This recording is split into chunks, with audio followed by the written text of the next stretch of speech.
When the Doom claimed Valyria, the great freehold fractured into warring cities and upstart nations, ripe for the taking. Out of the east swarmed the Dothraki, the horse lords of the plains who feared only defeat and dragons. And now the dragons were all gone. Under the great Khal Temu, they sacked and burnt every town and city in their path. No army could stand against them, because the Dothraki do not stand. The horse lords do not draw up battle lines or hide behind shield walls or lair themselves in armor. The Dothraki charge. Their blades are more scythe than sword, the better to cull the infantry ranks without breaking stride. Even their archers fire from horseback so that advancing or retreating, the arrows never cease. To the Dothraki, a man who does not ride is no man at all, without honor or pride. When the city of Qohor realized Khal Temu was coming, they strengthened their walls, doubled their own guards, and hired 2 full companies of sellswords. The Dothraki were used to glorified farmers with spears. Qohor would show them a proper army, with mounted and armored cavalry to match the horde's own. As an afterthought, the city leaders sent an envoy to Astapor to buy Unsullied. The slavers had always claimed that the Unsullied were the great Giscari legions come again. Few cared.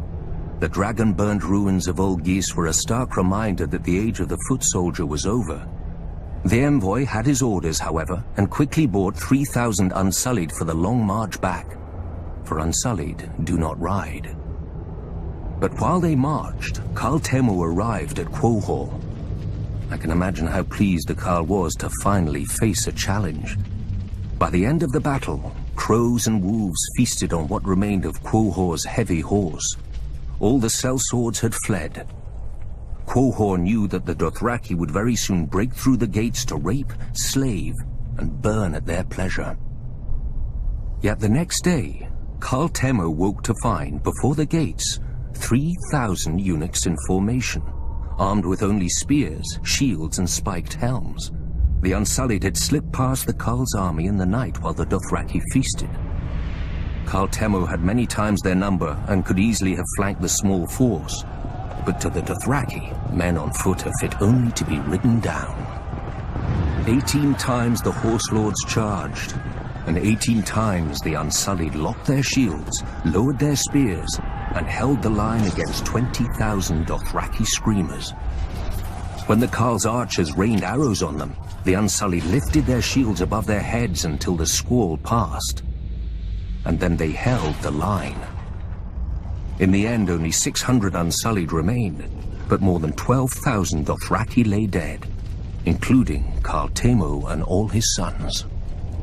The new Khal led the survivors past the city gates, where one by one, each man cut off his braid and threw it down before the feet of the Unsullied, defeated and shamed forever. Since that day, the Unsullied fill the ranks of cities and households wealthy enough or desperate enough. Sellswords fight for gold, knights for glory, and Dothraki for blood. To a man, the Unsullied fight only to obey. With the right master over them, imagine how the forces of chaos would break against their shields. The conquerors, the madmen, the usurpers.